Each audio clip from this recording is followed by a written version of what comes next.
dijo Tomás, es la última clase que tenemos a través del Zoom. Continuamos en contacto para la evaluación final, ¿sí? Quería comentarles, estuve viendo obviamente los trabajos en el foro, hice una observación general, algún comentario en concreto, pero tengo la mayoría de las observaciones que las estuve analizando y viendo cada una de las participaciones y las anoté en un cuadernito y quiero pasar esas últimas observaciones, así que en el día de hoy, obviamente lo van a tener, quédense tranquilos para poder hacer la evaluación final, ¿sí?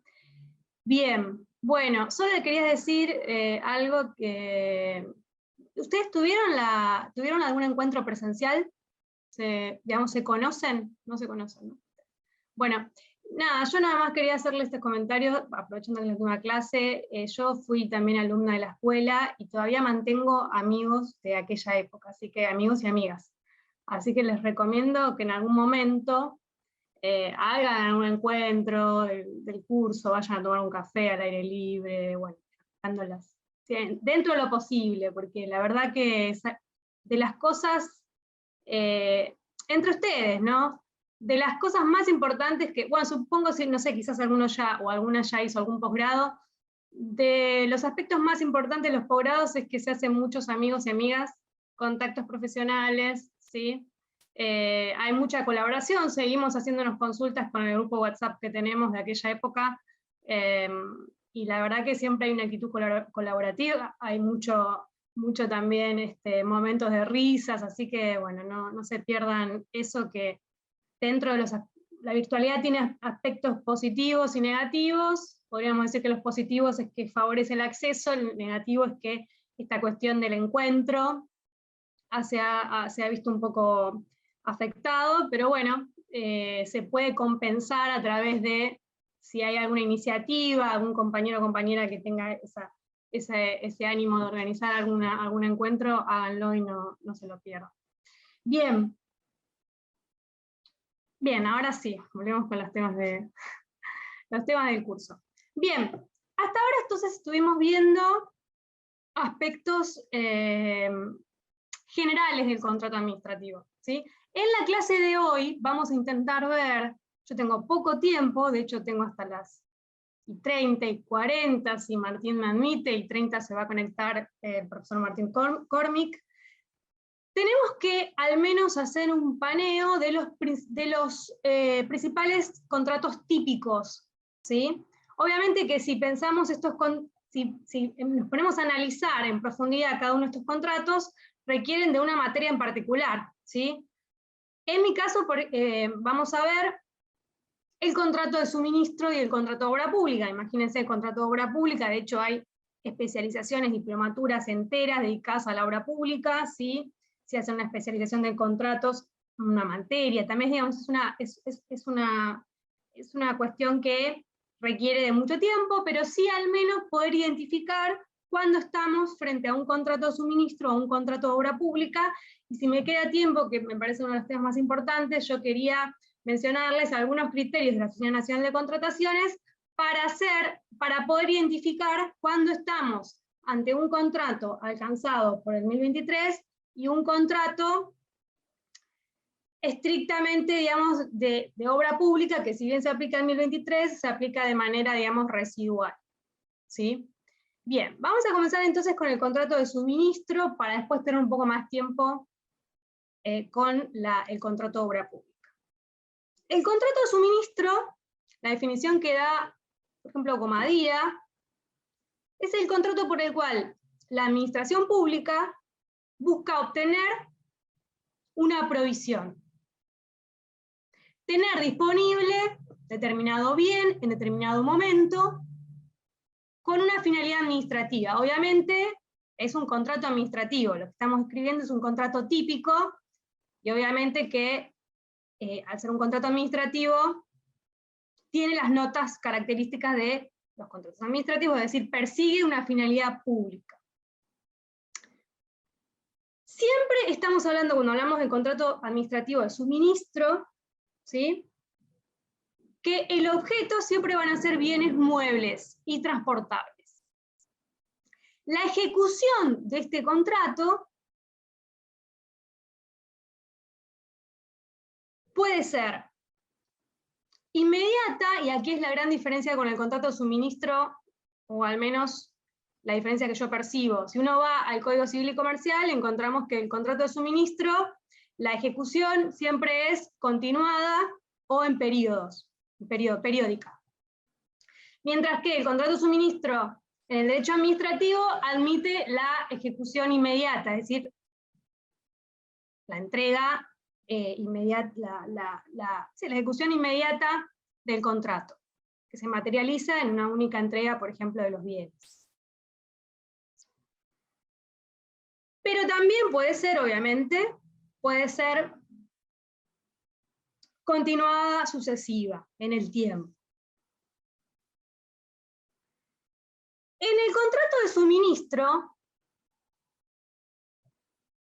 las facultades de dirección y control que tiene la administración, o al menos podemos decir más que nada la dirección, están, digamos, no tienen un rol preponderante como sí lo vamos a ver en el contrato de obra pública. Pero sí aparece fuerte, digamos, las facultades de control en la recepción. ¿Por qué? Porque cuando hay un contrato de suministro, es decir, la administración no participa del proceso de hasta el momento en que el proveedor satisface o cumple con su prestación, sino que directamente entrega, y una vez que entrega, obviamente la comisión de recepción tiene facultades de control, ¿sí?, de esa entrega, a través de primero una recepción provisoria y luego una recepción definitiva. Pero, digamos, el momento en que efectivamente hace el control es una vez que eso ya, el bien se entrega. Mientras que en la obra pública, ahora vamos a ver, hay una participación más preponderante de la administración en todo el proceso, hasta el momento en que el contratista termina de cumplir el contrato, que es todo el proceso en el cual se lleva adelante esa obra. ¿Sí? El contrato de suministro está alcanzado por el régimen general de contrataciones de la Administración Pública Nacional, que es el decreto delegado 1023, más precisamente lo vamos a encontrar en el artículo 4, respecto de cuáles son los contratos comprendidos. Ahí expresamente nos dice que el contrato de suministro es un contrato comprendido dentro del ámbito material, del ámbito de aplicación material del decreto. ¿Sí? Bien. Hasta acá, entonces, contrato de suministro no es complejo, ¿sí?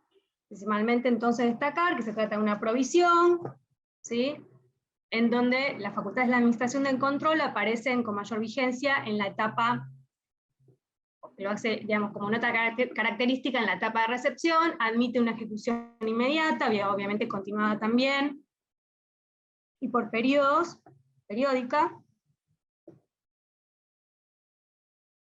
y siempre se trata de bienes muebles y transportables.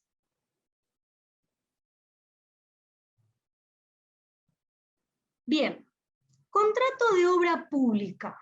Contrato de obra pública, acá ya nos tenemos que detener un poco más.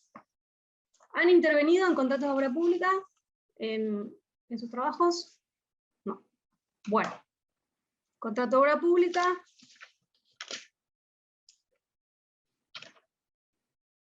La definición de obra pública es pacífica la doctrina. Esta definición la tengo de Comadira, pero es una conceptualización que es más o menos sostenida por la mayoría de los autores. ¿Qué es la obra pública? La obra pública es todo bien resultado de un trabajo público realizado por una entidad pública, una entidad estatal, con el propósito de obtener una finalidad pública.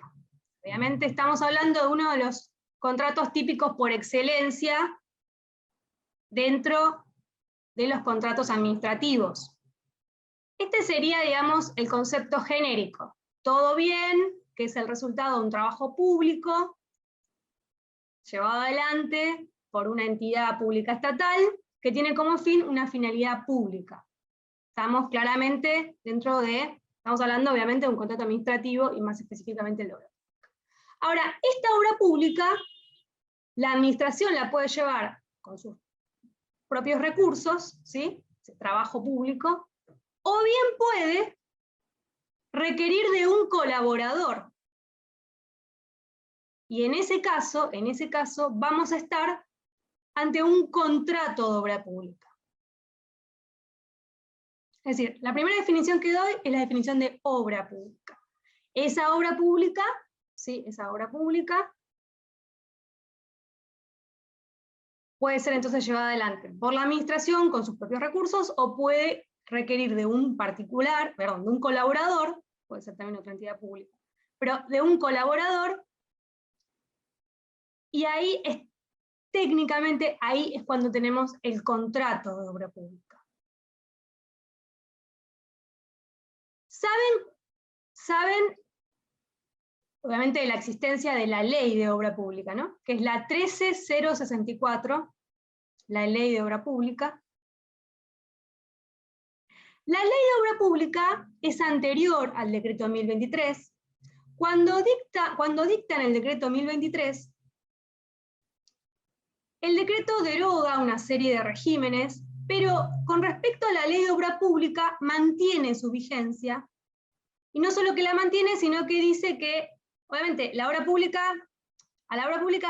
contrato de obra pública se aplican algunos preceptos de 1023, pero en la medida en que no se contradigan con los preceptos de la ley de obra pública. Es decir, estamos aún ante un régimen específico, especial, ¿sí? De contratos, que es la ley de obra pública, que regula el contrato de obra pública, y que el decreto 1023 mantuvo su vigencia, ¿sí? Sin perjuicio de que se aplican algunas disposiciones, el título primero, el capítulo primero del título segundo también, en tanto y en cuanto no se opongan con las disposiciones de la ley de obra pública. Es decir, que la norma preponderante es la ley de obra pública. La ley de obra pública da un concepto que no es preciso en realidad, porque lo que dicen los autores es que confunde algunas cuestiones, o no que confunde, sina que es inexacto, pero que ha habido desde la fecha de la sanción de la ley hasta el momento mucha elaboración doctrinaria y jurisprudencial, con lo cual digamos, es posible a partir de la definición normativa sacar mayores precisiones, ¿sí? Respecto a cuál es el criterio normativo. Bien, entonces, la ley, estrictamente lo que nos dice el artículo primero, es que obra pública es toda construcción, trabajo o servicio de industria que se ejecute con fondos del Tesoro de la Nación. Y exceptúa los casos en que sean a través de subsidios o las construcciones militares regidas por una ley específica. Es decir, que la ley nos da dos criterios. Por un lado nos dice que es toda construcción, trabajo, servicio de industria, ¿sí? Que esté financiada con fondos del Tesoro de la Nación. Acá la doctrina es un poco crítica con esta conceptualización respecto a los fondos para financiar, ¿sí? No están de acuerdo con que sea un criterio para establecer cuándo estamos ante una obra pública, ¿sí? Por eso, por ejemplo, como diría la conceptualización que di al principio, él no habla de los fondos. Después tenemos la posición de Drueta. Por ejemplo, Drueta nos dice, bueno, es cierto, digamos, acá no fue clara la ley, pero lo que tenemos que entender de esta definición es que estamos hablando de obras que lleva adelante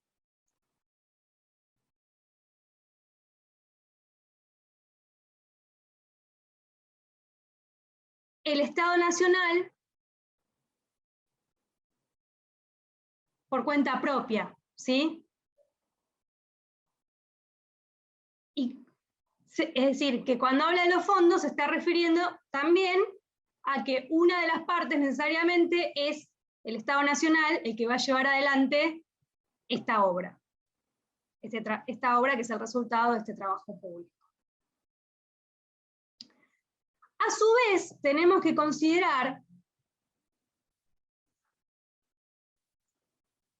el reglamento de la Ley de Obra Pública, que es el decreto 19.324 de 1949, que nos da una definición de estos tres términos que incorpora la ley. Cuando estamos ante una construcción, cuando estamos ante trabajos, cuando estamos ante servicios de industria.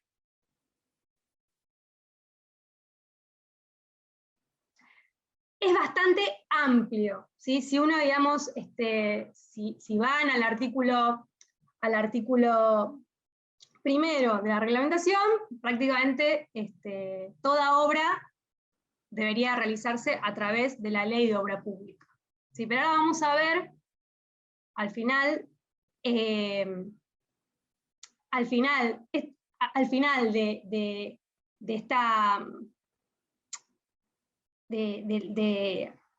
de estos puntos que quiero marcarles del contrato de obra pública,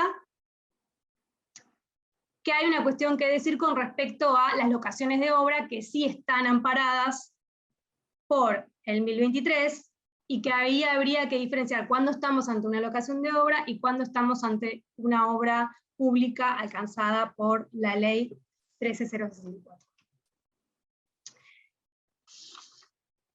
En cuanto a los elementos del contrato de obra pública, los proyectos, sí, la pregunta que haces, Virginia, en realidad tiene una regulación específica, ¿sí? No vamos, al menos en mi exposición, no voy a hablar de los proyectos de participación pública-privada, ¿sí? Sino estrictamente vamos a ver el régimen de obra pública, ¿sí? Esa tiene una normativa específica, ¿sí? También requeriría de bastante tiempo, porque tiene digamos, varias cuestiones que mencionar y que aclarar, ¿sí? Pero para poder ver los PPP, primero tenemos que saber cuál es el régimen o cuáles son las características principales del régimen de obra pública, y me interesa, sí, me parece importante para la labor del abogado o la abogada del Estado, es cuando nos llega un expediente con una propuesta de encuadre, poder diferenciar cuándo estamos ante una locación de obra y cuándo estamos ante una obra pública, porque va a ser diferente el régimen jurídico aplicable, ¿sí? Ese sería quizás hoy lo más importante. Bien, con respecto a los elementos del contrato de obra pública, participa de los mismos elementos que vieron solamente en la clase de Martín, ¿sí? Competencias, sujetos. Con respecto a los sujetos, por ejemplo, también tenemos como un requisito, los sujetos pueden ser tanto particulares como entidades públicas, ¿sí? Y obviamente una de las partes siempre va a ser el Estado, como dijimos, participa también de este aspecto, de esta nota característica del contrato administrativo, en que una de las partes siempre es una entidad pública estatal, particularmente el Estado Nacional, ¿sí?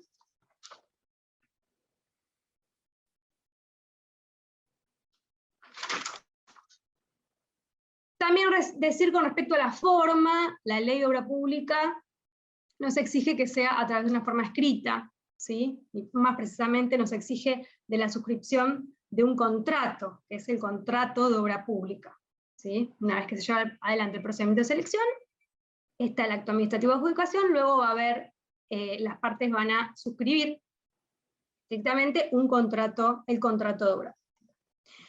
Importante decir también, con respecto al contrato de obra pública, que en el contrato de obra pública aparecen obviamente, quizás de manera mucho más, no sé la palabra, bueno, de manera mucho más patente, ¿sí? Estas facultades exorbitantes del Estado, por eso se dice que es el contrato típico administrativo por excelencia. Aparecen, obviamente, las potestades de interpretación, de control, de dirección, mutabilidad, de rescisión. La potestad de dirección es muy importante, a diferencia del contrato de suministro que vimos en la primera parte. Aquí, durante la ejecución del contrato, la ejecución de la obra, la administración tiene un rol muy importante en la dirección, a través de la emisión de órdenes de servicio, a través también de directivas, a través también de la aprobación, al inicio de la etapa contractual, de un plan de trabajo que tiene que presentar el contratista. Es decir, que la administración está en el proceso de construcción de esa obra, ¿sí? A través de su potestad de dirección.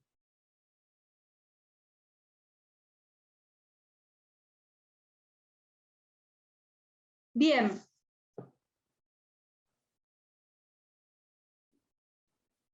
¿Hasta acá alguna duda con respecto al concepto de obra pública? El concepto, la definición normativa, cómo lo define la doctrina, ¿sí? Bien. Por ejemplo, Drueta dice, cuando hablamos de como la ley incorpora este criterio de que tiene que estar financiado con fondos del Tesoro de la Nación, cuando el Estado Nacional delega la ejecución de la obra en una provincia y le brinda fondos para financiar esa obra, ese contrato debe estar regido por la Ley de Obra Pública, ¿sí? Por la definición que da la ley. De hecho, por ejemplo, el Consejo de la Magistratura, el Consejo de la Magistratura, ¿sí?, que ejecuta los recursos judiciales, tiene varios convenios de este tipo, convenios con provincias donde llevan adelante una obra, ¿sí?, por lo general para construir juzgados, y con fondos del Tesoro de la Nación, con lo cual el contrato se rige por la Ley de Obra Pública Nacional. Pues las provincias tienen su propia ley de obra pública, ¿sí?, con su propio criterio de definición de la obra pública provincial, ¿sí? Bien, entonces quiero abordar los criterios de la ONC para definir uno y otro caso. Bien, porque ya dentro de poco se va a conectar Martín.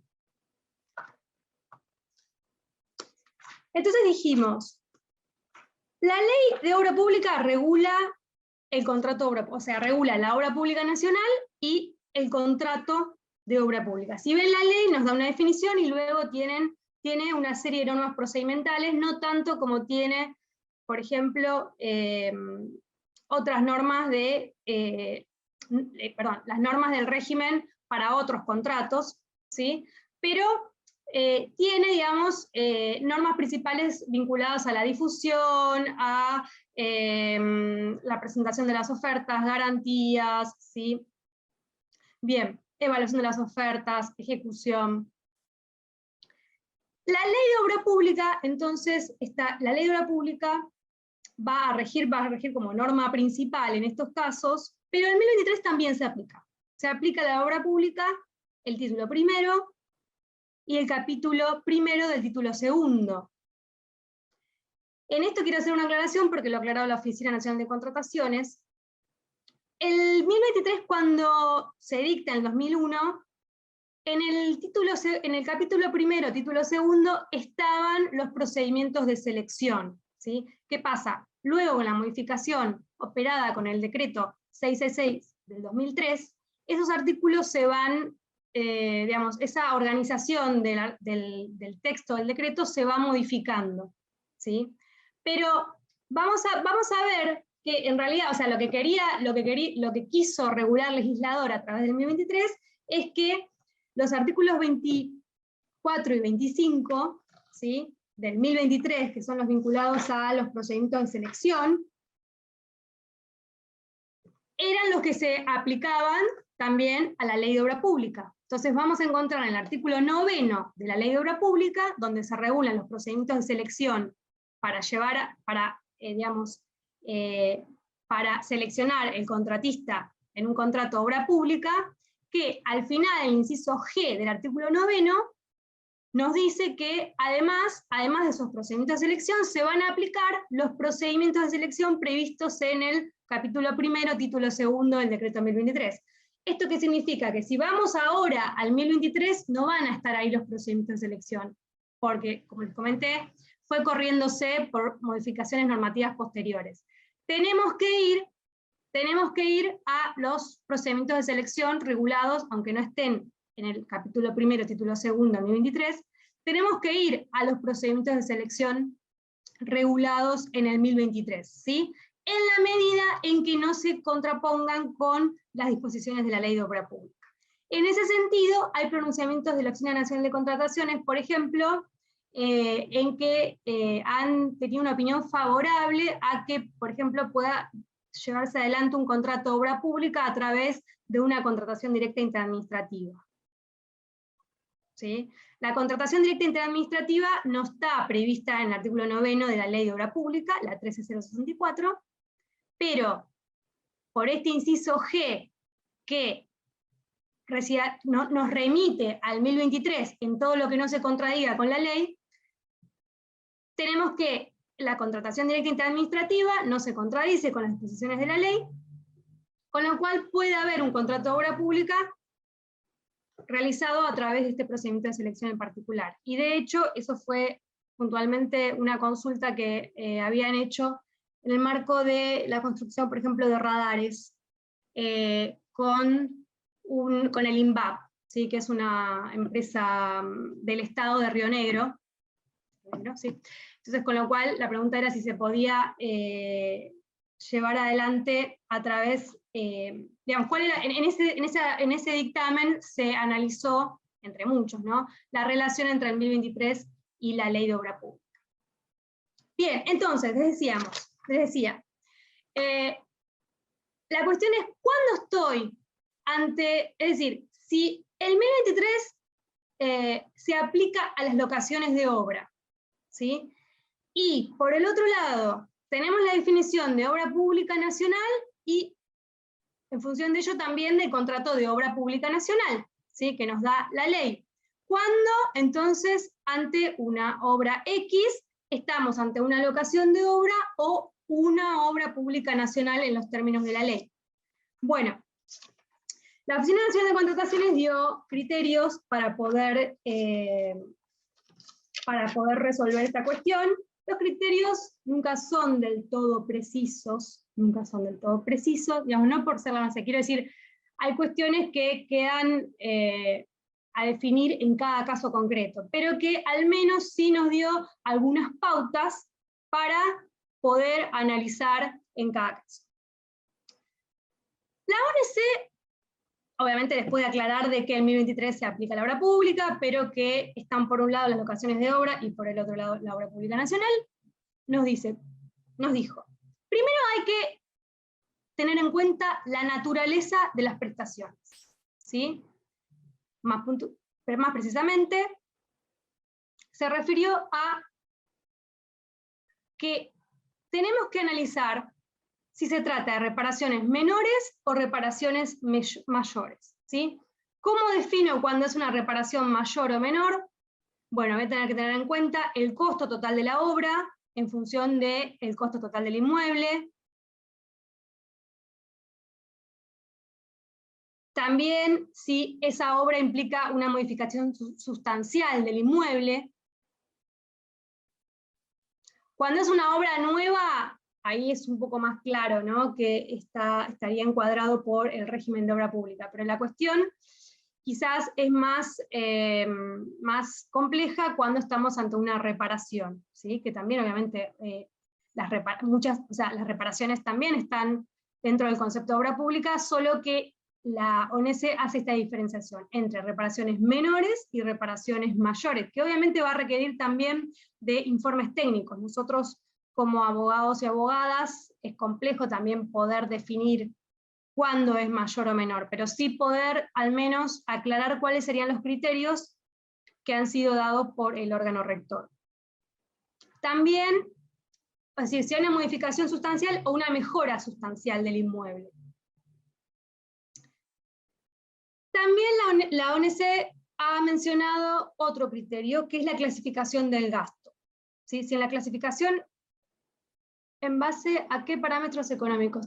Claro, digamos, por eso yo lo que les comentaba, vamos a requerir un informe técnico del área de, por ejemplo, el Poder Judicial es la Dirección General de Infraestructura Judicial, no sé cómo se llamarán en sus áreas, ¿sí? En el caso de que lleven adelante obra pública, porque en principio quien lleva adelante obra pública es el Poder Ejecutivo Nacional, que delega en otros organismos la posibilidad de llevar adelante obra pública, ¿sí? Pero ahí habría que tener un informe técnico que nos diga justamente que en función de estos criterios nos diga si se puede definir si es una obra, una reparación menor o una reparación mayor. ¿Sí? En algunos casos va a ser más nítida la diferencia y en otros no tanto. Otro criterio que da es la clasificación del gasto, digamos, si estamos ante la partida parcial vinculada a reparaciones menores, bueno, dentro sería una alocación de obra y en ese caso estaría regido por el 1023. ¿Sí? También la fuente de financiación. Si es una fuente de financiación es el Tesoro de la Nación, bueno, es un criterio que nos da para la posibilidad de encuadrar dentro del régimen de la ley de obra pública. También les he dicho, bueno, es cierto que hay casos donde aunque tengamos estos criterios, no es sencillo poder, ¿por qué? Porque no es nítida la diferencia, es decir, no está tan claro en este caso concreto si debería encuadrarse en el régimen del 1023 o en el régimen de obra pública, más allá que el 1023 se aplica de manera supletoria.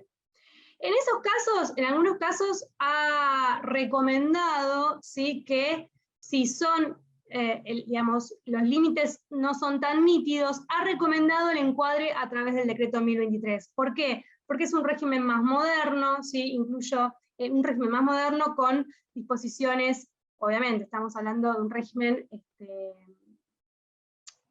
mucho más nuevo, ¿no?, que la ley de obra pública, y que en términos prácticos puede ser más ágil que el contrato de obra pública regido por la ley de obra pública. En algunos casos sí es más nítida la diferencia, y esto, digamos, ya no hay margen para poder tener en cuenta estas recomendaciones, ¿sí? No es que la autoridad administrativa hay aspectos discrecionales con respecto a este punto, es decir, bueno, a mí me parece, quiero que sea por obra pública, quiero que sea por locación de obra, no.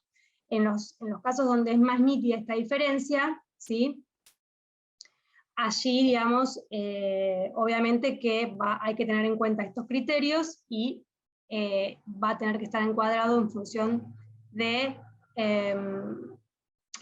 régimen que corresponda. ¿Sí? Bien, bueno, en breve se va a conectar Martín. ¿Hay alguna duda con respecto a...? Obviamente estamos diciendo solo un panorama para que podamos identificar dos contratos típicos principales, como es el contrato de suministro y el contrato de obra pública. Sé que con esta definición no están aprendiendo técnicamente cómo llevar adelante una obra pública, pero al menos sí poder diferenciar cuándo estamos ante una obra pública, cuáles han sido los criterios normativos, cuáles son los criterios de la doctrina, ¿sí?, y cuáles han sido los criterios de la Oficina Nacional de Contrataciones. También decir... Sí. Perdón, profesora, igual esto a los que no hacemos contrataciones, esto se va a dar, si algún día tengo el gusto o no de caer en ese sector en dictámenes, lo vamos a aprender con la práctica, también debe depender del criterio de cada organismo, desde ya. ¿no? No, desde ya, todo, digamos, desde ya, sí. Lo que nos da quizás este tipo de encuentros de formación, que es un intercambio, yo soy una colega de ustedes, también, digamos, estoy en la oficina dictaminando. Lo que nos da es quizás una idea, un panorama de a dónde acudir, porque obviamente trabajamos con la norma al lado, ¿sí?, pero tenemos una idea de a dónde acudir y una posibilidad de razonar en el momento por dónde podría estar la solución. Pero sí, digamos, el aprendizaje más cabal es con la práctica, ¿sí? Gracias. De hecho, digamos, la gente que trabaja en compras sabe mucho de contrataciones, incluso mucho también, más que, con mucho respeto lo digo, alguna doctrina que leo, a veces hay inexactitudes, ¿sí? Porque están más a nivel más abstracta de discusión del contrato administrativo. Bien, ¿qué consejo le daría que tiene? Primero hay que hacer yoga porque es un área muy estresante, hay que hacer yoga para trabajar un área de compras y contrataciones, y obviamente todas las personas que intervenimos en procedimientos de contratación es siempre, es un ámbito muy específico, con la normativa al lado, que es muy dinámica la normativa. La ONC también tiene un trabajo muy importante en la elaboración de criterios y comunicaciones, y hay que estar constantemente atrás de estos nuevos criterios, ¿sí? Otra cosa que les quería decir es que en 2023 no se aplica al contrato de obra pública, ¿sí? Está expresamente excluido del contrato de obra pública. Sin embargo, ello no quita que, como la ley, ya les dije, es más vieja, tiene normas procedimentales, pero no tanto como tenemos en el reglamento aprobado por el 1030 del 2016 o en el manual de procedimiento de la ONC, ¿sí? Ello no quita que se pueda aplicar, por analogía o en forma supletoria, las normas del 1030, ¿sí? Y esto lo ha hecho la ONC, en su momento con el 893, donde estaba la figura de la adhesión voluntaria, ha recomendado la adhesión voluntaria a través de un acto administrativo, pero con el 1030 no aparece la figura de la adhesión voluntaria, al menos no en estos casos, sí en los contratos financiados con fondos de entidades internacionales, pero nada obsta a la aplicación del 1030 al 2016, o del manual también, incluso estimo yo es extensible también a otro tipo de normas, en la medida en que, ¿qué? ¿Cuáles son los límites de la analogía? En la medida en que no sea contradictorio, no sea contradictorio con la ley de obra pública, teniendo en cuenta que el criterio que sienta, más allá de lo que vamos a hablar de la aplicación lógica de las normas, el criterio que sienta el 2023 es el que es, digamos, si bien es la norma principal en materia de contratos, en el caso del contrato de obra pública, prevalece obviamente la ley de obra pública, ¿sí?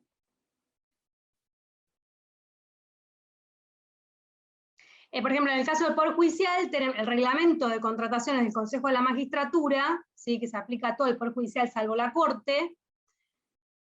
También en los contratos de obra pública, obviamente rige la ley de obra pública, son fondos del Tesoro, ¿sí? O sea, los contratos de obra pública están, digamos, comprendidos en esta definición de ley de obra pública nacional. Todo lo que no está regulado en la ley se aplica supletoriamente al reglamento de contrataciones, ¿sí?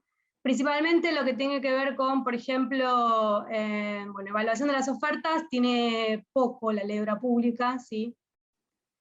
Evaluación de las ofertas, por ejemplo, circulares, no está regulado, ¿sí?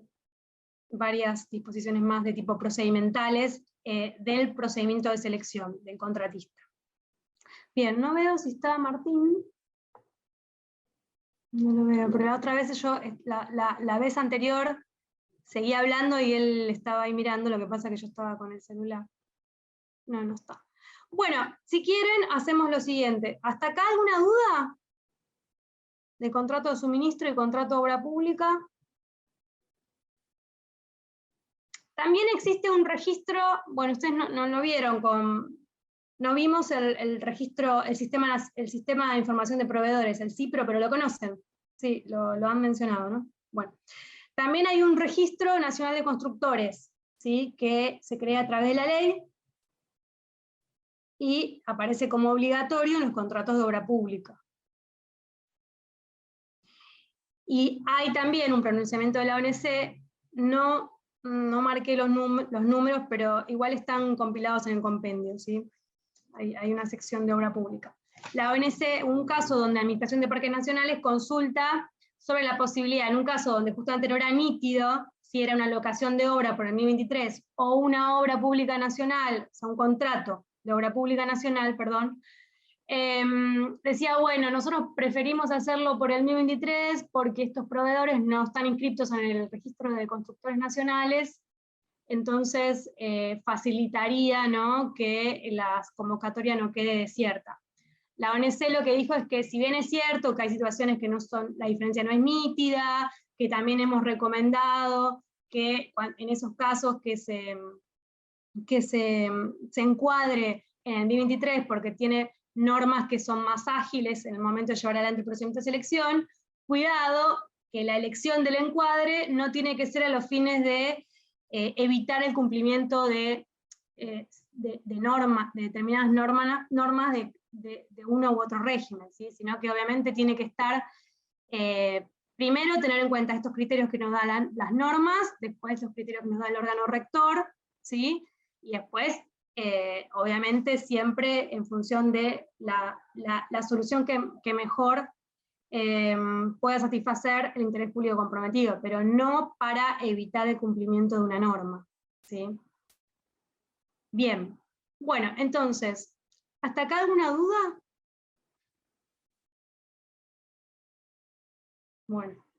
Bueno, yo entonces voy a dejarlos y dejarlas, ¿sí? Vamos a hacer un corte, cuando volvamos del corte se va a conectar Martín Cormick para hablar del resto de los contratos típicos que tienen que conocer, tener un panorama de cuáles son sus características principales, ¿sí? Y bueno, obviamente me quería despedir y agradecerles a todos por el tiempo, sé que es un momento complicado, no solo por la pandemia, sino porque es fin de año, que no es poco, ¿sí? Están muchos laburando, pero bueno, recuerden esto de intentar conocerse físicamente y mantener grupos que quedan en el tiempo. Los posgrados pasan y los amigos quedan, es la frase que, amigos y amigas, ¿sí? Y cualquier duda, igual, seguimos en contacto hasta la evaluación final, cualquier duda me pueden escribir. Busqué los dictámenes que me habían pedido de COVID, pero no encontré el buscador, porque este buscador, la verdad que no me gusta tanto el de comprar, era mejor la verdad, yo prefería el otro, que era un poco más casero, no, participé en la primera parte, cuando hicimos una primera recopilación, cuando estaba en la ONC. Pero después con mucho esfuerzo lo hicieron mis compañeros que continuaron en la ONC, pero si no lo llego a encontrar, no se preocupen que de alguna manera los voy a conseguir, los comparto, ¿sí? Pero digamos, están publicados, lo que pasa que no aparece como palabra principal el tema puntual que me habían pedido. Bueno, entonces, como les decía, cualquier duda me pueden consultar por la mensajería. Voy a hacer las observaciones que me quedan puntuales de algunas participaciones, en general todas muy bien. Obviamente es un tema que lo manejan muy bien, evidentemente. Y quedamos en contacto para la evaluación final. Gracias a ustedes y éxitos en lo que quede de la especialización. Nos encontraremos en algún congreso, en algún encuentro, seguramente. Muchas gracias, profesora. Gracias a ustedes. Gracias a ustedes. Bueno. Buenas tardes a todos y a todas. Para cerrar el curso, estuvimos viendo las generalidades, las primeras 4 clases de un montón de temas, y nos quedan la difícil tarea y quizás incumplible, pero al mismo tiempo, bueno, la idea me parece que no es un desarrollo enorme de cada uno de los contratos en particular, sino más una idea general que se lleven cada uno. Más una idea general que se lleven ustedes para los contratos estos que estamos viendo. Algunos vieron suministro de obra pública con Marisol, y ahora conmigo vamos a ver 3 más. 2 concesiones y consultoría. Vamos a arrancar por las concesiones, para tratar de darle algún hilo de continuidad a la clase. Vamos a arrancar por concesión de obra pública. que los contratos de concesión, sea de obra o de servicio público, un poco conceder es darle a otro la administración, explotación, desarrollo, etc. Y esto en obra pública tiene una particularidad determinada que es básicamente la idea del Estado de no financiar per se este desarrollo o esta obra, sino que la financien los particulares beneficiarios. Esto es lo que vulgarmente y coloquialmente conocemos como el contrato de peaje. Esta idea de no volcar fondos públicos que se pueden utilizar para cuestiones más prioritarias en una mejora o ampliación de una ruta, pavimentación, etcétera, entendiendo el Estado que de alguna manera esto puede ser soportado o financiado por aquellos que a la larga se van a ver más beneficiados con la obra, esto es los autos particulares, bueno, y otros, micros, camiones. Esto tiene un par de cuestiones que hay que analizar siempre. La primera es por el artículo 10, creo que es de la Constitución Nacional, que es el de la libertad de tránsito. Básicamente tiene que siempre existir una vía alternativa gratuita. Esto es porque uno podría contar con un auto, pero no con mucho más recursos que esos, y se exige una vía alternativa gratuita. Esto en Argentina se cumple a medias o se cumple deficientemente, digamos, hace 1000 años que no hay un fallo de esto, creo que de la década del 80, yo alguna vez los leí, pero no son fallos actuales en lo más mínimo. Básicamente el objetivo es que el camino pagado, el camino pago, sea mejor y por lo tanto pueda ser oneroso, pero tiene que haber un camino razonable alternativo.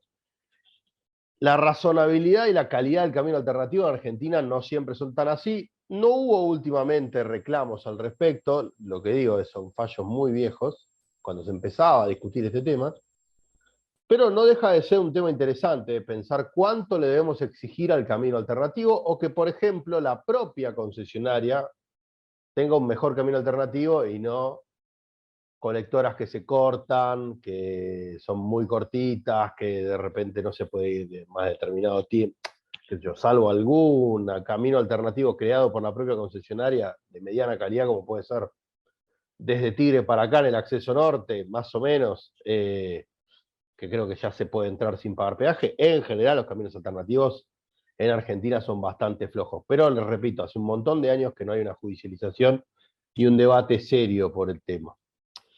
Y lo segundo es cómo es la concesión. La gran cuestión ahí es, de esto sí hay material a morir y muy polémico en muchos casos, que es cómo debe financiarse este contrato para que tampoco sea un beneficio excesivo para el particular. Esto es, muchas veces el contrato exige al particular el mantenimiento de una red y como mucho una pequeña ampliación. Y son contratos de 20, 30 años. Y se advierte que la ganancia que se obtiene por el caudal de autos que pasan por este camino concesionado es mucho más grande que el pago del canon y el mantenimiento. Entonces ahí hay toda una discusión, por ejemplo en este momento con la autopista del Sol, la que viene de zona norte, sobre cuánto debería, o sea, ahí tenemos 3 alternativas. Una alternativa podría ser mantener el precio del peaje a precios altos, y además en ese caso en concreto habían subido por encima de la inflación, pero con esa plata invertirla, por ejemplo, en hacer mejores caminos alternativos, por ejemplo, hacer una muy buena ruta 8, pegada, o sea, por Avenida San Martín, entonces ahí habría un acceso a la capital por el lado norte de buenas condiciones. La otra sería revisar el precio del peaje, porque también podríamos pensar en por qué las personas que van y vienen todos los días por ahí tienen que estar financiando obras ¿no? Cuando ya bastante que pagan ese acceso, sería una transferencia de subsidios, transferencia de ingresos de un sector que tampoco es adinerado, por ahí es una persona que tiene un trabajo, un empleo razonable, pero no mucho más, y no tiene mejor forma de venir a capital que por ese mecanismo, y ¿por qué los mandaríamos a financiar un nuevo camino, no? Entonces ahí tenemos la posibilidad o de reducir el peaje, o de utilizar mejor estos fondos, o de comprometerlo a hacer más obras a la empresa, ¿no? De alguna manera, o sea, es decir, en el propio camino, qué sé yo, extender a 3 carriles más kilómetros del propio camino, que ahí sí podríamos pensar que puede ser gente que, como está en la zona, está financiando una mejora de un camino que puede llegar a utilizar. Es decir, construir una alternativa, mejorar el mismo o bajar el peaje. Bueno, esto muchas veces es discusión más técnica, contable, etcétera, que legal, porque básicamente lo que hay que mirar es si efectivamente con la cantidad de autos que van todos los días y vuelven todos los días, y en la cantidad de plata que se paga en canon, hay una cuenta razonable, y o si no, no se está generando un dispendio importante o una generosidad muy grande con la contratista, que pareciera, o existe la posibilidad de que esté pasando en algunos de los contratos vigentes. Las otras preguntas con esto, no hay mucho más. La ley es del año 67. Básicamente dice que la concesión puede ser onerosa, esto es pagando un canon, gratuita, esto es, le doy una concesión a alguien para que desarrolle esa ruta, no le cobro nada, pero que desarrolle la ruta y que se valga del ingreso de los peajes.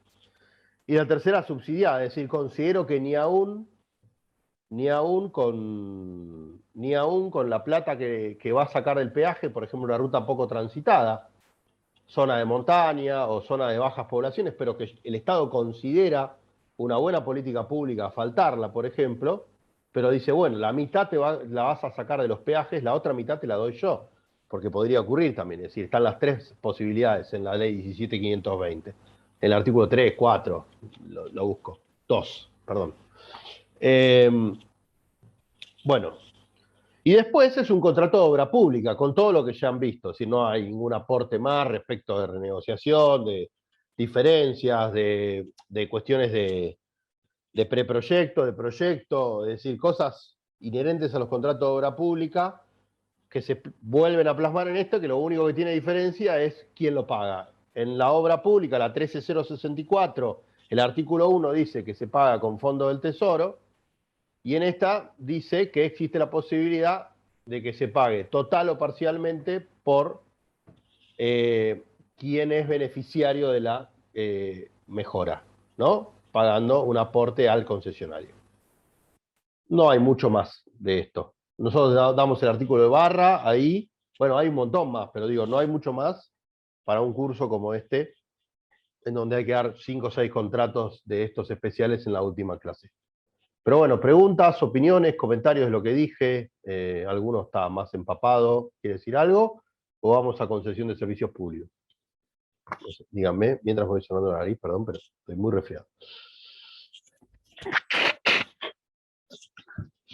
¿Vamos a concesión de servicio público? Bueno. Perdón, profesor, ¿en algún momento hubo un caso muy conflictivo que se haya rescindido este contrato a una empresa? Sí, Aubasa, el de La Plata. ¿Cómo se escribe? El de La Plata, el de La Plata creo que se concesiona, se rescinde, y provincia hace lo mismo que hizo Capital, que es gestionarla con una empresa pública. Que esa es otra, advertir que esto es una ganancia extraordinaria, ¿no? Y entonces, ¿para qué decirle, para qué licitarla y que me paguen un canon y estar todo el tiempo revisando? Ahora, esto lo pensaba decir ahora en servicios públicos, porque son las notas comunes a los 2 contratos, pero esto lleva todo un desarrollo que es concesionar a un privado y después controlarlo por medio de un ente. Esto tiene un montón de problemas. El ente no siempre cuenta con la información adecuada, no siempre contamos con profesionales adecuados en el ente, tienen ciertos problemas para conseguir la información necesaria para controlar mejor, y una cantidad de cuestiones que voy a desarrollar ahora en servicios públicos, Marcela, pero Pero la verdad que entonces termina la provincia, termina poniendo la empresa Aubasa. En vez de AUSA, Aubasa con B larga. Sí, anoté bien entonces. Entonces, Aubasa empieza a gestionar la que va a La Plata y algunas más. No solo esa, pero principalmente esa. Nada, yo creo que el Estado tiene que haber una ventaja evidente para que el Estado no gestione per se y tercerice privatizando a un privado. Por ejemplo, el conocimiento del privado en materia de, no sé, servicios públicos concretos, ¿no? Pero la verdad que si el Es lo mismo Estado... de siempre, doctor. El Estado no controla. Me acuerdo cuando es uno de los era problemas. más chiquita que ahora, cuando Sí. se privatizó en Cotel y Entel. Sí. Me acuerdo, pero patente, ¿eh? Yo ni viso de ser abogada y me iba a trabajar en el Estado, pero me quedó patente que al año de la privatización, que se dividió en dos, Telefónica y Telecom, al año ya tenían ganancias, y muy buenas ganancias. Entonces dije, chiquita, ¿eh? Más chiquita que ahora. Entonces, pero ¿cómo puede ser? Se afanaban hasta los postes. Entonces, ¿me entiende? Y hoy pasa lo mismo, porque usted me está diciendo. ¿Cómo el Estado ahí Bueno, tampoco puede controlar? ahí puede Un haber privado. dos temas. Ahí hay, bueno, ahora lo desarrollamos en servicios públicos. Te contesto rápido y vamos a servicios públicos. Sí. Hay 3 o 4 temas que van de la mano con eso. No quiero dejar de contestarte y no quiero desordenar mi clase que viene ahora, pero las empresas estatales gestionadas por el propio Estado empiezan a ser fuertemente financiadas y después empiezan a ser mal administradas, como vos decís. Por lo tanto, eso genera cierto consenso de que no era un buen mecanismo seguir así. La ley de convertibilidad ayuda mucho a que se sostenga un precio para que sea atractivo invertir en la Argentina. Por tanto, las empresas prestadoras de servicios públicos en los inicios de los 90 es una muy buena oportunidad económica para esas empresas. Todo eso se rompe en el 2002. Y sí, lo que yo estoy diciendo ahora es que al Estado le cuesta controlar cuándo privatiza. Que también le costaba en esa época controlar una empresa que gestionaba. Pero vos fíjate que AUSA y AUBASA parecieran poder gestionar medianamente bien sus autopistas. No soy un experto en el tema, pero ya uno me levanto y me dice, es un desastre. O qué sé yo. Medianamente pareciera que son modelos exitosos de gestión estatal. El exitoso es meter alguna comilla, pero digamos, andan más o menos, ¿no? No hay una crítica popular, hay muchas más críticas al sistema de telefonía celular que al desarrollo de AUSA y AUBASA, pero sin duda, por decir algo, o a Internet. O sea, no siempre es privado, bueno, público, malo, o al revés, ¿no? Pero bueno. Bueno, vamos a concesión de servicio público. ¿Qué es un servicio público? Un servicio público, tenemos dos caminos para llegar hasta ahí. Por un lado, el servicio público es toda actividad inherente a la dignidad humana que como tal debe ser garantizada o por lo menos protegida por la administración, por el Estado, es decir, una actividad que está vinculada íntimamente con el desarrollo humano básico, tener agua, tener electricidad, tener forma de calefaccionarme, poder ir en un transporte público al trabajo. Bueno, ustedes saben de lo que estoy hablando. Y entonces el Estado tiene que regular fuertemente estas actividades porque claramente no pueden quedar libradas al desarrollo del mercado. Esto convive con una visión un poco más liberal, pero que convive perfectamente en la Constitución ambas visiones, que es la idea del monopolio natural. ¿Qué es el monopolio natural? El monopolio natural es aquella actividad que es más onerosa cuando la presta más de un prestador que cuando la desarrolla un solo prestador. Si nosotros en nuestras casas tuviéramos 5 empresas de distribución eléctrica que vinieran, tendrían que mantener el costosísimo la costosísima red de mantenimiento, las 5 empresas, y a la hora de ofrecer los clientes, el segundo A tiene una empresa, el segundo B tiene otra, el primero B tiene una, el tercero A tiene otra. Entonces, en vez de ser mejor contar con 5 empresas para elegir, sería muchísimo más caro para todos tener 5 empresas en vez de una sola. Porque si bien existen en el norte y en el sur, en ninguna casa uno puede elegir una o la otra. Digamos, hasta donde llega una, empieza la otra. Entonces, los monopolios naturales tienen que ver con aquellos servicios o actividades en donde es tan costoso mantener una red que se ha advertido hace muchísimos años en el mundo, no solo en Argentina, que es mejor tener una única prestadora que muchas. Electricidad, gas, agua, cloacas, son los ejemplos clásicos.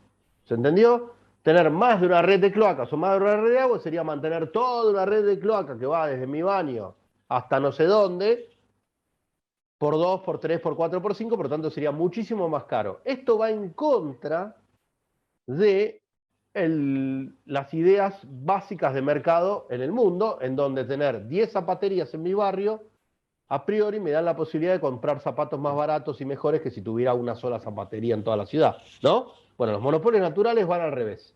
Tener más de uno es más caro. ¿Por qué? Porque la red es muy costosa. ¿Se entendió esto? Esto es fundamental para entender por qué tenemos un solo prestador de cada servicio público. Entonces, en Argentina conviven estas dos visiones.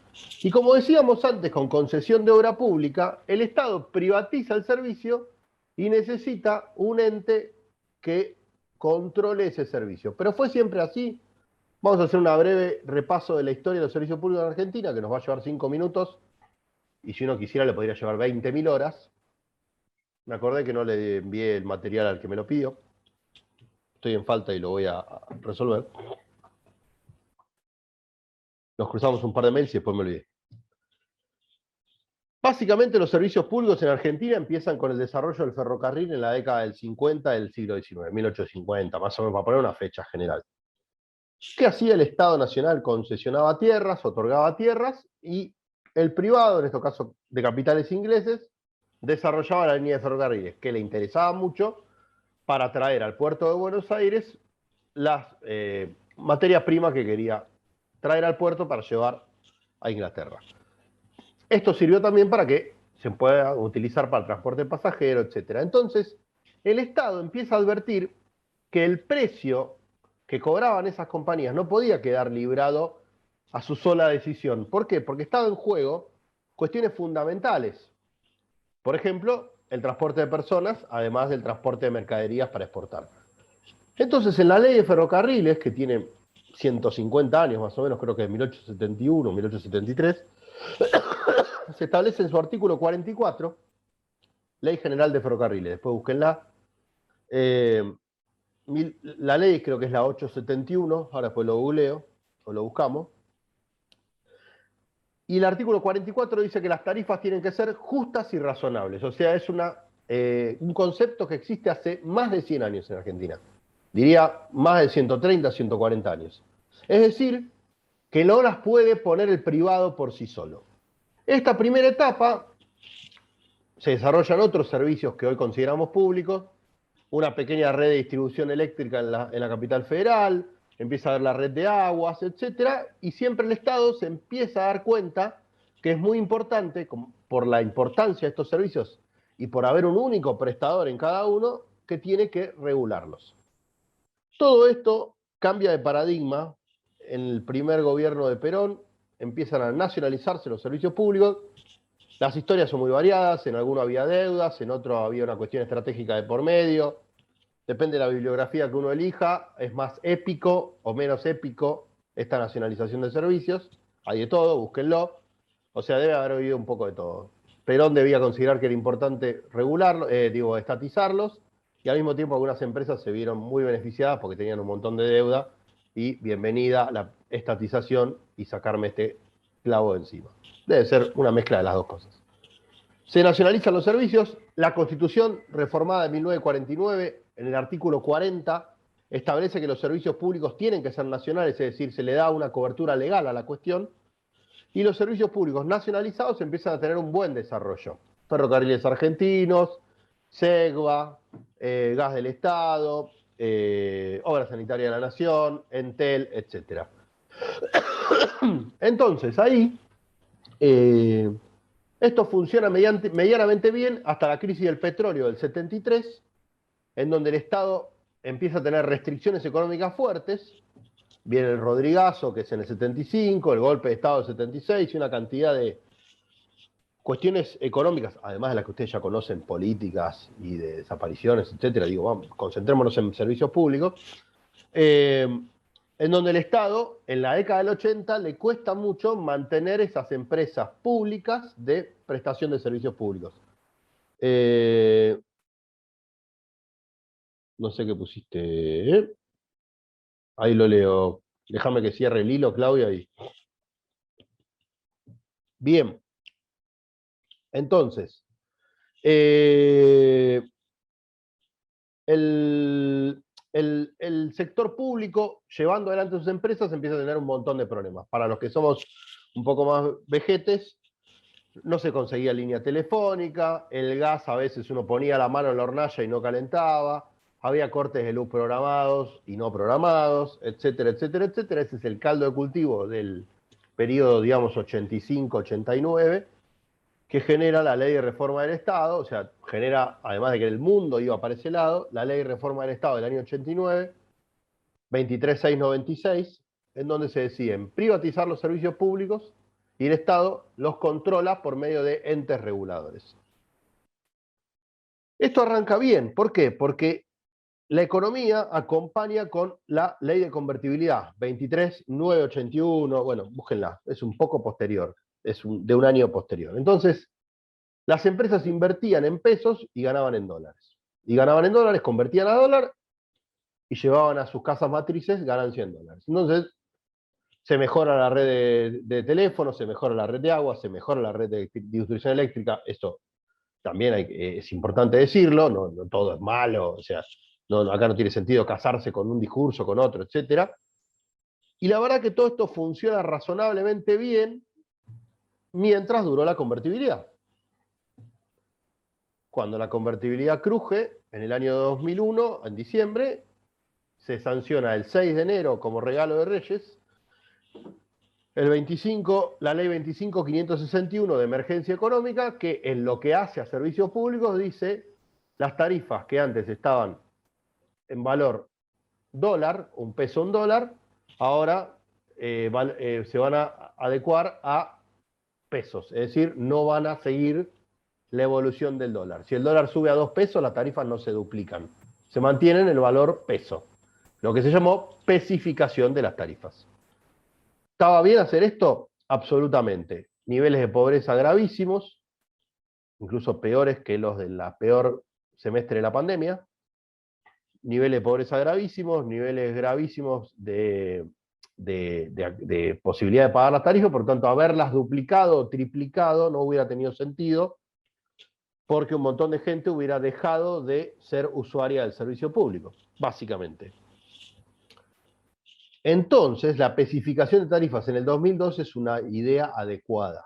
Quizás no fue la extensión en el tiempo de la falta de adecuación de la tarifa, pero sí lo es. Todo esto lo digo en un artículo que creo que les di mío, que me publicó la revista de Derecho Público que hace el Ministerio hace un montón de años. Bueno, igual de esto hay bibliografía a morir, desde lo que más hay en Argentina, casi, porque acá escriben economistas, arquitectos, ingenieros, abogados. Sí. Se especifican las tarifas. ¿Es adecuado? Para mí sí, porque en ese momento hubiera sido, si no, la expulsión de un montón de usuarios. La expulsión de un montón de usuarios. Entonces, al especificar las tarifas se mantienen en un nivel accesible y no se produce ni la expulsión de usuarios ni la necesidad de destinar un montón de fondos para pagar las tarifas, que se llama pobreza energética, que es cuando la gente tiene que gastar más del 10% de su ingreso en tarifas. ¿Qué es lo que termina pasando? Se termina exagerando en materia de mantenimiento de una tarifa baja, y esto tiene 2 o 3 consecuencias. La primera es el crecimiento exorbitante de subsidios, que es plata que se gasta acá, y que por lo tanto no se gasta en construcción de escuelas, por decir algo. ¿no? O en mejoramiento de los sueldos, o mejoramiento de las jubilaciones. La segunda cuestión es la desatención total del usuario en cuidar los servicios públicos. Dejaba a la gente el aire acondicionado prendido, la luz prendida. Dejaba a la gente. Yo también lo debía hacer. Digo, no soy extraterrestre. Lo que digo es, si la tarifa vale, valor actual, 200 pesos, 300 pesos, nadie la cuida. Y además, una constante negociación con las empresas, que la tarifa pasó a ser algo menor de sus ingresos o acompañando a los subsidios, entonces se desnaturalizó absolutamente el contrato. ¿Cuándo cambia esto? En el 2015, con el gobierno de Macri, que quiere revertir estas tarifas excesivamente bajas, pero lo quiere hacer de forma abrupta entrado el año 2016. Es decir, en enero ya salen resoluciones para ir mucho más rápido que la inflación a recuperar el valor de las tarifas. No era buena la idea de tarifas muy bajas, no es bueno tampoco la idea de recuperar tan rápido. ¿Por qué? Porque esto sí generó caída de usuarios por primera vez en muchos años y sí generó en algún punto pobreza energética, que es esto, destinar demasiados fondos a el mantenimiento de las condiciones de los servicios públicos domiciliarios en un hogar. Entonces, mala decisión haber mantenido las tarifas tan bajas, mala decisión querer recuperar su nivel tan rápido. No, porque está perfecto. De nada, Claudia. Entonces, ahí tenemos que pensar en lo siguiente, que es un poco algo que se está tratando de pensar ahora. ¿Hay que subsidiar? Sí. ¿A quién? A quien lo necesita. ¿Cómo? Y hay dos mecanismos básicamente tradicionales. Subsidiar a aquellos hogares que están en condiciones de vulnerabilidad, electrodependientes, etcétera, que es por medio de tarifas sociales, digamos, pero cuyo acceso debería ser fácil. Sí, sí, exactamente, los extremos. Fuimos de la tarifa regalada y quisimos recuperar en 2016 todo el desfasaje. Mal, mal y mal. Bueno, tarifas sociales, tarifas vinculadas a grupos vulnerables, etcétera.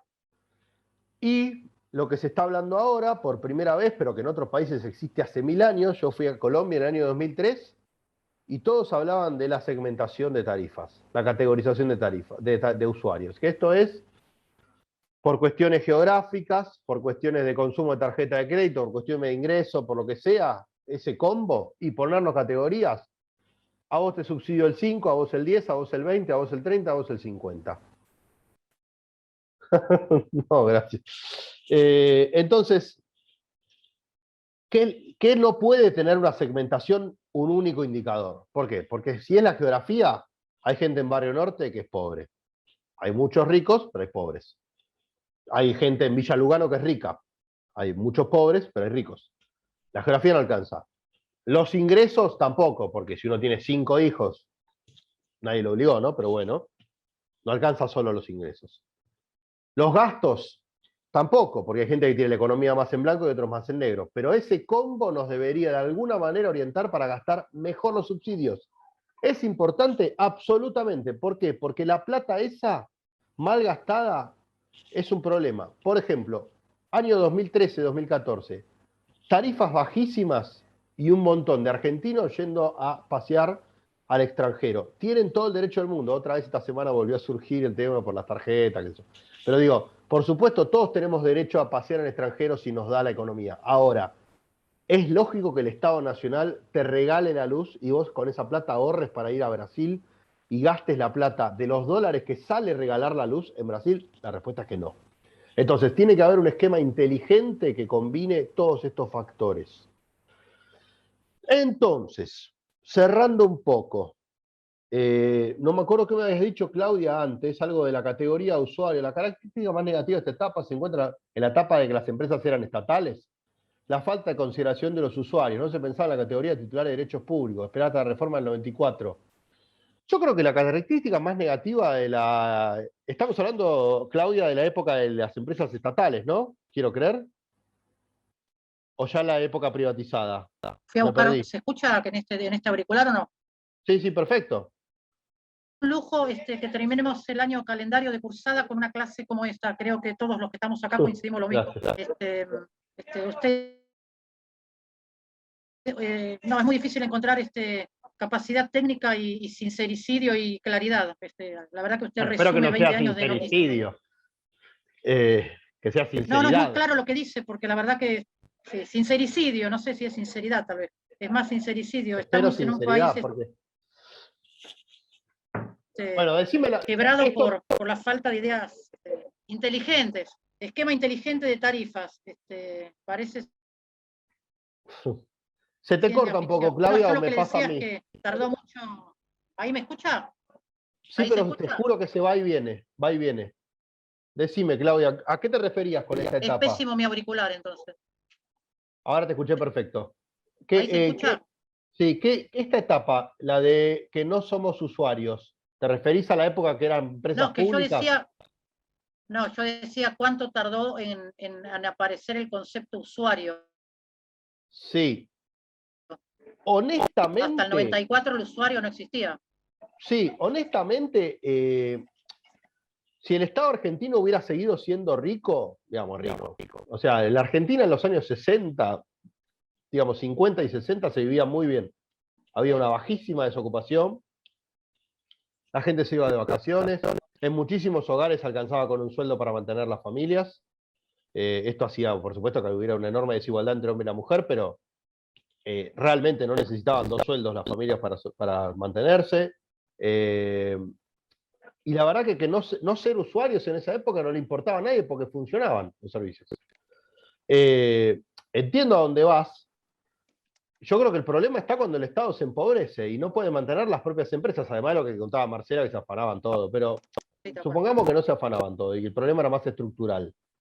Yo sé que había gente de Entel que cobraba coima para poner una línea, pero salgamos de eso. Salgamos de eso. Lo que digo es, la categoría de usuario del 94 está muy bien y por supuesto que ayuda, pero yo creo que el problema principal del Estado con mantener sus empresas públicas en esa época era que no tenía más plata, además de la corrupción interna que debía haber en las empresas. La ley de convertibilidad genera un escenario ideal para invertir en materia de servicios públicos. Entonces ahí hay un revivir de las inversiones que hacen que se nos dejó de cortar la luz, Claudia, porque tenemos más o menos la misma edad por lo que veo. Se nos dejó de cortar la luz, se nos dejó del gas, dejó de funcionar mal. Entonces estuvo buena esa mejora. ¿Y cuándo se rompe todo? Cuando se rompe la convertibilidad, porque la convertibilidad todos sabemos que no iba a durar 1000 años. Argentina no tenía una moneda que valía $1. Se rompe todo y la solución del 2002 de especificar es una buena idea. Lo que pasa es que se extendió demasiado en el tiempo. Ese es el resumen más o menos. No sé si querías aportar algo más. ¿O seguimos? ¿Seguimos? No. Siga, yo lo que decía, que ojalá esta clase se haga pública porque explica muy bien las luces Bueno, te agradezco y mucho. sombras de los últimos 45 años, 50 años, 60, no sé, pero necesitamos cranear un poco lo que nos sucede para Te agradezco lograr mucho. ideas innovadoras, porque bueno, estamos en una situación límite ahora, sin energía, con pobreza estructural. Sí. Te agradezco mucho tus comentarios. Estamos en una situación límite y se necesita gente que piense así. Bueno, pero no me voy a presentar a ningún cargo, ¿eh? Pero te agradezco mucho todos los mimos que me estás dando. Sigamos con la clase.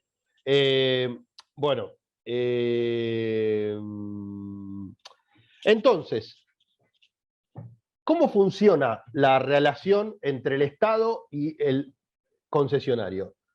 Funciona de la siguiente manera. El Estado tiene que tener un ente regulador que revise cómo está desarrollando el servicio la empresa privatizada. Esto es concesión de obra pública, o COBI, se llama ese ente regulador, como los servicios públicos, ENRE, Enargas, y podemos seguir toda la noche. Entonces, ¿cuál es el problema este?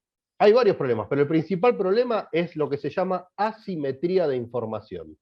Asimetría de información. Esto es, que nunca el Estado logra tener una discusión de par a par con la empresa, porque la empresa siempre tiene más información del servicio que está prestando.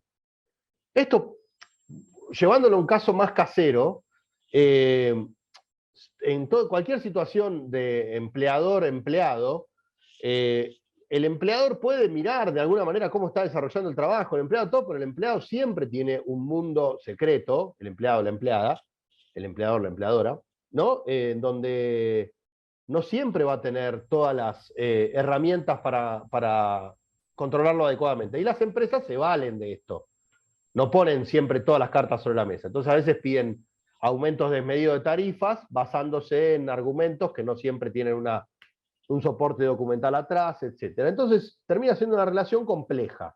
Una relación compleja en donde, de alguna manera, el Estado trata de controlar la calidad de ese servicio, la prestación en general, y se ponen a discutir cada tanto el aumento de tarifas.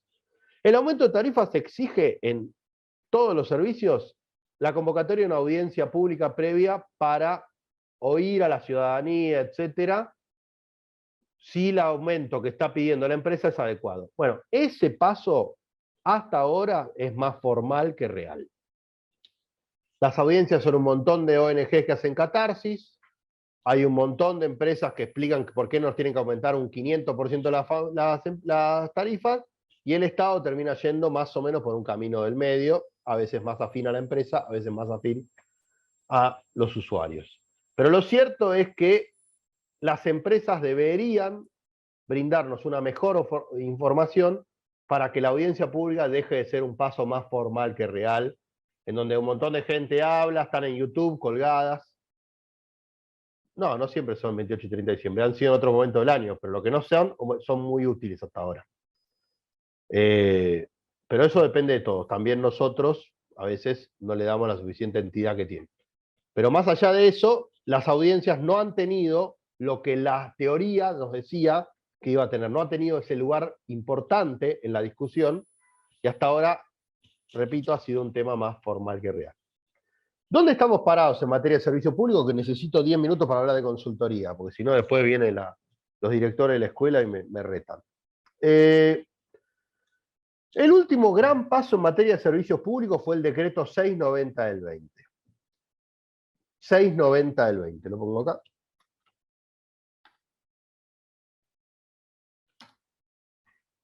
Yo había dicho que había una parte de la biblioteca que entendía que para hacer servicio público siempre teníamos que pensar en monopolios naturales.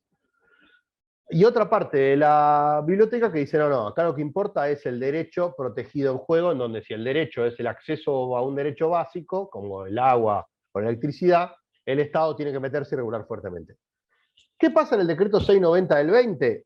Se considera, con un nombre medio intermedio, servicio público esencial en competencia, un nombre medio como gambeteando, pero de alguna manera el Estado quiere avanzar sobre, principalmente, Internet y telefonía celular.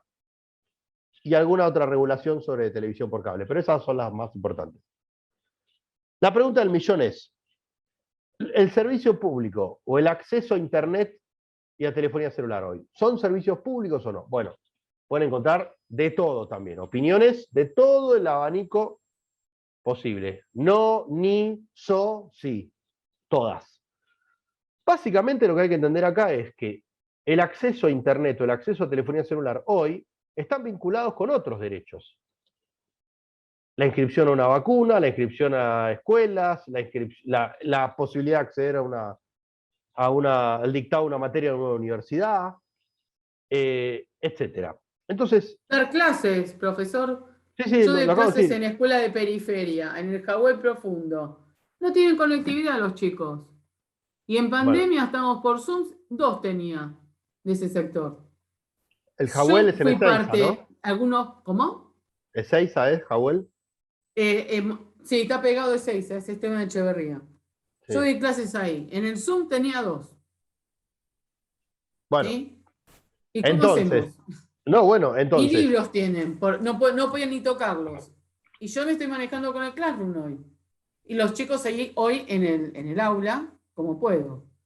No, obvio. El tema entonces es, consideramos que el Estado debe meterse fuertemente a regular acceso a estas dos cuestiones para garantizarle a los alumnos de Marcela y a un montón de otra gente la posibilidad de acceder a esto o no. Obviamente cada uno tiene que tener su opinión y su mirada. Lean el decreto. Lo que yo creo es que sí, por supuesto, se habrán dado cuenta. Pero esto requiere, volvemos a un poco las palabras que decía Claudia antes, esto requiere de alguna manera una regulación razonable y lógica, es decir, que quienes puedan acceder a una tarifa plana sean los que lo necesitan, y de alguna manera si las empresas demuestran que de esta manera se les genera algún desmanejo financiero, y bueno, que el Estado subsidia a quien necesita. Yo no le veo malo, no lo veo malo eso. Veo malo que haya un subsidio exorbitante e innecesario. Pero, entonces, lo que quería decirles con el decreto 690 es, pareciera que la discusión hoy de servicio público se va llevando más al lado de actividades esenciales para el desarrollo humano y no tanto si son monopolio natural o no, porque ni Internet ni celulares es monopolio natural. Tenemos 3, 4 empresas prestadoras, no 10, no 20, sino 3 o 4, 2 o 3. Pero claramente no tiene que ver con el monopolio natural, tiene que ver con otras cuestiones. Por supuesto que es costoso tener un sistema de antenas y etcétera, pero no llega a ser monopolio natural. Entonces, no es monopolio natural, por lo tanto, el pensamiento más liberal y tradicional dice no es servicio público. ¿Y qué hacemos? ¿Lo dejamos librado a la regulación de los privados? Mala idea, porque si ahí se canaliza la educación y la salud, anotarse para una vacuna o tener clase, y bueno, la intermedia es la que tenemos que encontrar entre todos y todas, Claudia. Hay algo ahí que tenemos que encontrar. Un camino intermedio entre estas dos variantes. Ni exagerar con subsidios para gente que no lo necesita, ni establecer un montón de normas, pero tampoco dejarlo librado a la prestación de privados en donde el Estado no regule, porque si lo dejamos librado y no hay un montón de gente que no accede, y después me dicen que para inscribir a mi hija en la escuela pública en la ciudad tengo que meterme en la página, algo no está bien, ¿no? Entonces, bueno, nada, estamos en esta etapa en donde el 690 pareciera que hoy le da más razón a que servicio público está vinculado con actividades esenciales para la dignidad humana, y por eso hay que regularla fuertemente, que a qué tiene que ver el monopolio natural. Pero por supuesto que servicio público es un concepto cambiante. Lo que era servicio público hace 50 años como telefonía fija, hoy no es tan importante que lo sea, y lo que hace 50 años no existía como Internet, hoy quizás es importante que sea servicio público. ¿Preguntas, comentarios o nos vamos a consultoría? Sí, profesor, yo tengo una duda, Sí. un comentario o duda. La pregunta que me hago en torno al decreto 690 es si hoy en día la declaración de alguna actividad, sea la que fuere como servicio público, es la mejor herramienta que tenemos para garantizar el acceso a que ese servicio pueda llegar a todos los usuarios que efectivamente lo requieran, porque usted recién cuando decía que, no que el Estado no puede permitir que el desarrollo o la prestación de una determinada actividad quede librada enteramente a la decisión de los particulares. Yo, la verdad, creo que, no sé si eso es tan así, al menos en nuestro país, si uno tiene en cuenta los convenios, los tratados internacionales de derechos humanos, las opiniones, las distintas sentencias que se dictan en instancia internacional donde obligan y compelen al Estado a justamente a que justamente pueda desarrollar, obligue a no solamente al Estado mismo, sino que también a... ¿Se me cortó a mí o a todos? ¿Se cortó, Gabriel? No lo puedo creer. ¿Y qué hago? Lo espero para responderle. Gabriel. Bueno. Yo lo que quiero decir, no sé, espero que estés escuchando, Gabriel, si no, esto está grabado. Yo lo que quiero decir es que no nos sirve de nada que se desarrolle la telefonía celular y la Internet si la tarifa más baja es inaccesible para el 25% de la población. Capaz que no lo dije tan claro antes, pero lo que yo quiero es la regulación para entrar a ese último 25%. Si estás, Gabriel, metete, no sé qué pasó.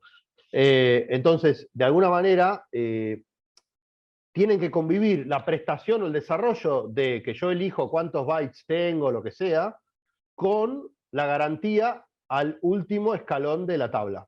Ese es mi pensamiento. Totalmente. Totalmente de acuerdo. Me perdí, cuando quieras, cuando puedas, Gabriel, volvé. Pero tengo que entrar a consultoría. Nos quedan 14 minutos de clase. Bueno. Y cuando vuelve Gabriel, retomamos. Consultoría. ¿Qué es el servicio de consultoría? El servicio de consultoría... el servicio de consultoría tiene la siguiente característica. Se regula por medio de la ley 22.460, pongo acá, que no sé por qué le decimos ley, porque fue hecha en la época del gobierno militar, pero bueno, le decimos ley. Y la idea básicamente, para explicarlo rápidamente, es el Estado no siempre cuenta con todos los profesionales que necesita para desarrollar todas las tareas que necesita. Entonces, a veces necesita una opinión de un experto y la necesita buscar fuera del Estado. El servicio de consultoría, definido en el artículo 2 de esa ley, es toda prestación de servicios profesionales, científicos, técnicos, a nivel universitario, cumplido bajo la forma de locación de obra intelectual o de servicio realizada por firmas consultoras o consultores. Firmas consultoras es una persona jurídica, consultoras es una persona física, ¿no? Consultores, consultoras, mujeres, es una persona física. Es lo mismo. Ahora bien, ¿por qué el Estado necesita acudir a un tercero para hacer una consulta profesional de alta calidad? Por muchas razones. Primero, por ahí, para que lo ayude a tomar una decisión de alta envergadura. Por ejemplo, ¿qué hacer con el FMI? Consultora de economía, se contrata y dice, ¿vos qué harías? ¿Cómo firmarías el acuerdo? ¿Pagarías, no pagarías? Etcétera. Otras veces se utiliza para empujar una decisión que a veces ya está semi-tomada.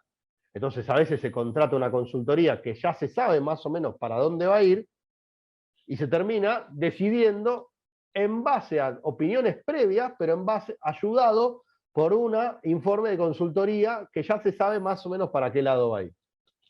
No sé nada yo de economía, pero por ejemplo, si yo lo contrato a Redrado y le digo, hay que firmar con el DNI, el FMI, y me dice, sí, por supuesto. Bueno, ya lo dijo Redrado, firmo con el FMI. Y por ahí contrato a, no sé, si Berkovich tiene una consultora, que es un economista más de izquierda, y le digo, hay que acordar con el FMI, y me dicen, de ninguna manera. Sí, fondos buitres, perfecto. Niveles de decisión de temas complejos, también puede ser desarrollo de la telefonía celular en Argentina. Una consultora en ese tema, como veíamos antes con, yo volví el nombre, Gabriel, creo que se llamaba. Y bueno, el tema es el siguiente. El artículo 38 del 1023 deroga expresamente el artículo 12 de esta ley 22.460. Por lo tanto, la consultoría se debe tramitar conforme el 1023. Esto es, de acuerdo también al artículo 4 que habíamos visto al principio del curso, en donde dice, en 1023, contratos comprendidos, este régimen se aplicará a los siguientes contratos: compraventa, suministro de servicios, locaciones, consultoría. Entonces, lo cierto es que hoy, para contratar una consultoría, deberíamos utilizar todos los mecanismos que vimos para contratar cualquier otro tipo de servicio. Licitación pública, o si hay una única consultora, no me acuerdo quién me había hablado de un animal que había que analizar, alguien que trabaja en algún lugar en el SENASA, allá por el INTA, no me acuerdo, que está en el curso. Y bueno, ahí sí hay una única consultora que sabe cómo analizar la reproducción del jaguareté, estoy inventando, no tengo idea. Y bueno, entonces ahí puedo contratar por especialidad. Algo de esto dijimos en el curso concreto, en su momento. Entonces, lo cierto es que los contratos de consultoría, que es esto de contratar a firmas importantes o a personas importantes para que nos hagan un informe concreto sobre algún tema complejo donde el Estado tiene que tomar una decisión o ejecutar una política pública, muchas veces se contratan con el decreto 2345 del 2008, que es el decreto para contratar profesionales. Es decir, que conviven de alguna manera en este momento la forma de contratar de 2023 con los contratos de profesionales que tiene la administración pública. ¿Por qué? Porque en definitiva la persona es la misma. Entonces muchas veces el Estado resuelve contratar por medio de un contrato típico y de alguna manera está eludiendo, si es que el objeto es consultoría, eludiendo el 1023, porque debiera utilizar siempre el 1023. Pero nosotros sabemos que el que más incumple las normas del Estado es el Estado. Por eso Claudia dice que soy sincericida por ahí, porque digo estas barbaridades. Entonces, lo que debiera hacer el Estado si quiere contratar un servicio de consultoría es utilizar el 1023. Y si hay una consultoría especial, utiliza la contratación directa por especialidad. ¿Para qué sirve la consultoría entonces? Para dotar al Estado de informes y trabajos profesionales que no puede resolver con su planta permanente de empleados. ¿Y para qué la usan? O para ratificar una idea que ya le viene dando vueltas al funcionario, o para justamente poder resolver con mejores herramientas una decisión de alta política que no puede ser satisfecha por los profesionales que trabajamos en el Estado. Es importante, es un contrato muy importante porque muchas veces se utiliza, ustedes métanse en el comprar, pongan consultoría, van a ver que hay un montón, seguimiento de la ejecución del plan hídrico de no sé qué, o sea, se usa, no es un contrato que está ahí en la letra muerta y no. Es importante porque básicamente el Estado, es imposible que el Estado cuente con todos los profesionales que necesita. Por lo tanto, sí, ya vi, Gabriel, que se te apagó la compu, no lo puedo creer. Estabas hablando ahí, ahora ya te contesté, pero ahora te vuelvo a contestar. Termino rápido con consultoría y volvemos a hablar. Estás por acá, ¿no? Ahora estás. Sí, sí, estoy. Gracias, profesor. Bien. Entonces la consultoría termina siendo un informe que el Estado utiliza como insumo. Muchas veces la realidad es que se contrata una consultoría que ya sabemos lo que va a decir para ir para un lado concreto. Pero otras veces, y son las que más me parece más valioso, se contrata una consultoría para tomar una decisión con mejores elementos profesionales y técnicos a la hora de tomar una decisión. ¿Cómo debiera ser? Por el 1023. ¿Cómo se hace? A veces se hace por ahí y otras veces se hace el contrato profesional con los sistemas de contratación de profesionales de la administración, eludiendo a mi criterio el 1023 ilegalmente. Perdón, profesor. Sí. ¿Y el decreto 1109 del 17, que Es el el mismo, régimen de ¿no? contrataciones? Ese es Eso- el que derogó al 2345, creo. Ah, ¿No? ¿y cómo juega?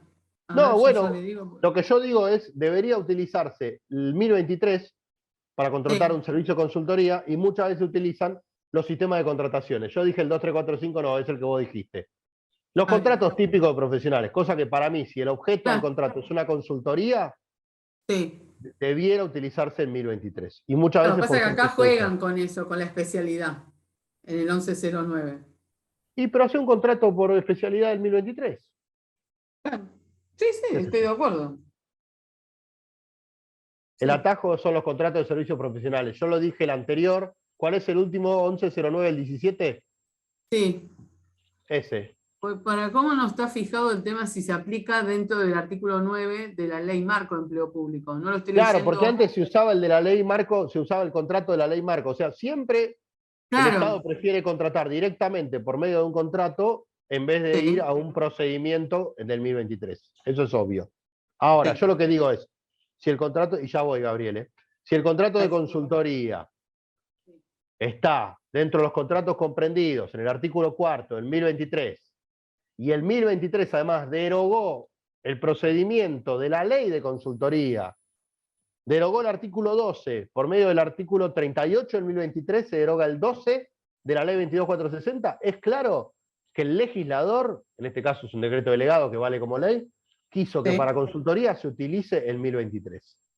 Todo lo que no se haga por 1023 y sea consultoría, para mí por lo menos tiene una nulidad relativa. Ah, Se puede subsanar decretando que la una contratación ratificación. es ratificando, diciendo que es igual a una contratación directa por especialidad, se podría resolver. Pero bueno, esto está más para una materia de acto y procedimiento. ¿Algo más de consultoría o volvemos con Gabriel 2 minutos? Vamos, Gabriel.